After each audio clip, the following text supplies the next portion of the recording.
London. We are still living in the ghost of the British Empire. Question. Do you know this man? Are you familiar with him? Do you know who he is? You really fucking should.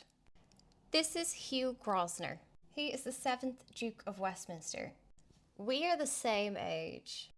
But while my landlord is trying to unlawfully evict me for refusing to agree to a 12% rent increase after only 12 months, he controls most of central London. That's the lottery of life, innit? You walk across his properties all the time. He owns most of Mayfair, Belgravia. You know that place, Grosvenor Square? They're not just pretty postcodes. They're part of a 300-acre central London estate that this man owns. He did not get that from hard work. He did not get it because he's royalty. He didn't even get it because of conquest. What this man inherited that wealth from is a marriage deal that occurred in 1677 between his great times 8, as in his great grandfather, whose name was Thomas. Thomas married a 12-year-old girl named Mary Davis.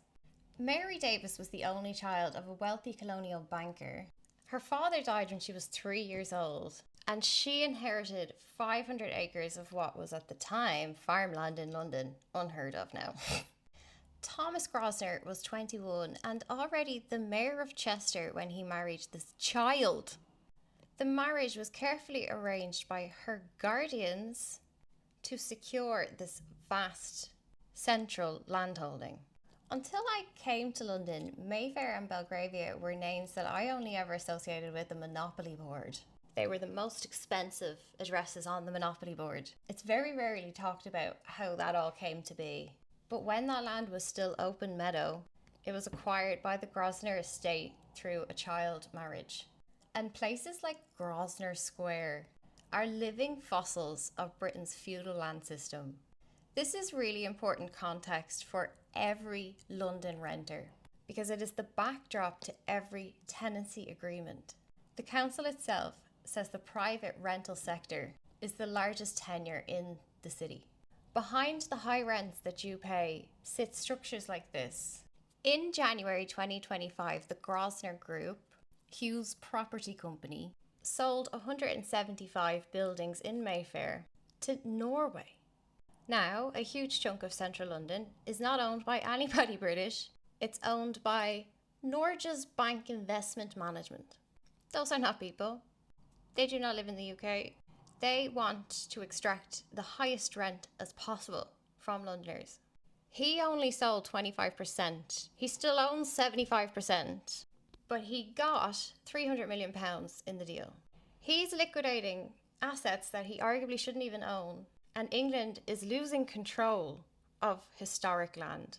This exposes the partnership model, how big estates like him get to plug now into global finance, rather than selling freeholds outright or returning them to the fucking state. Mr. Grosvenor gets to form a joint venture. Even the aristocratic land is being fiscally colonised. And Mr. Grosvenor probably doesn't even realise what he's just done. Now, every rent cheque paid by a central Londoner, some of that money goes to a pension fund in Oslo. That's what modern landlordism looks like. Even Grosvenor's own grandparents would be disturbed by what he did this year. If Grosvenor represents the old school, slightly feudal, aristocratic landlordism, Blackstone is what comes next. This is the world's largest private equity landlord. Its loyalty is only to investor returns, increasing perpetually shareholder returns. And over the past few years, they have been quietly embedding themselves into Britain's housing system. Shout out to Brexit. Blackstone now owns IQ student accommodation. That is the biggest student landlord in the country. PE landlordism is colonisation. They're the reason I live here. They colonised Ireland already. That's why we've no houses. That's why rent in Dublin costs $3,000 a month for a one-bed shithole coming to a UK city near you. So, how this works. Blackstone is a global investment manager. If somebody has money they want to invest, whether that's an individual who's won the lotto or inherited a house, or whether that's your employer's pension fund, they can go to Blackstone and give them everyone's money. So the whole company's pension potentially is given over to them. And they assure your employer return on investment. They'll make it grow. Your employer can put the money anywhere to help it grow for your retirement. Ideally into the state coffers, but we've gone for neoliberal capitalism as a lifestyle. So go somewhere in the market. They could invest in Apple. They could invest in an ethical company, but they rarely do. Or they can invest in PE landlordism. And for investment managers who sanitize the ethical reality of this behavior, they see this as the best form of investment because it's guaranteed to grow. Because you have to live somewhere. Yeah, that's really gross. So now it is literally British pension funds that are being used to colonize their children and increase the rent. Shout out to Maggie Thatcher. Just open the door for all kinds of fun and games here.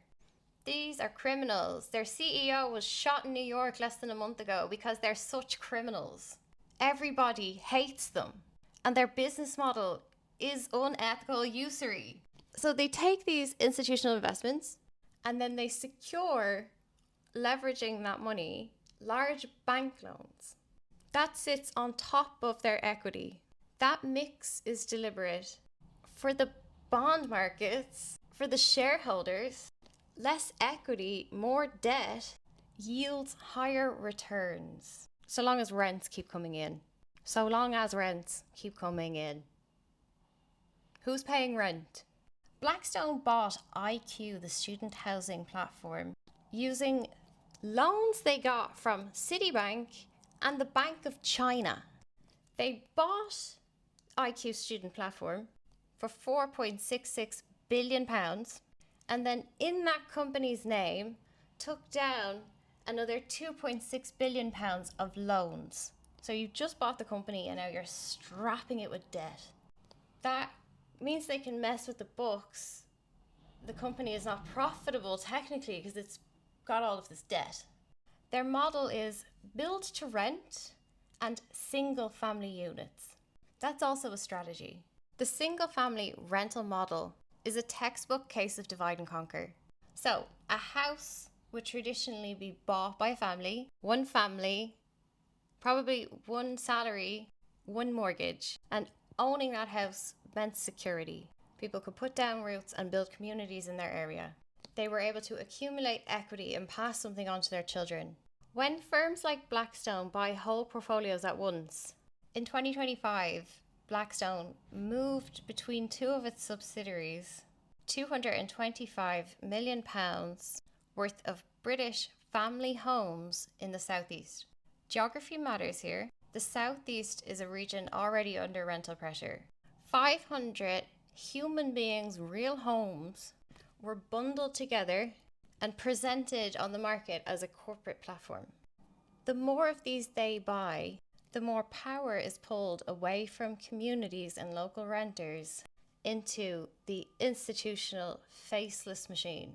Blackstone has also now agreed to buy 580 million British pounds worth of homes in southeast London, England, mostly London. It's 1,750 family homes they've just bought.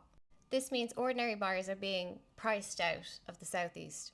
They cannot compete with institutional bulk buyers who can secure billions in bank loans. And so any houses that might have gone to first-time buyers are being locked in to institutional portfolios. This is causing rent monopolies just to produce higher and higher yields.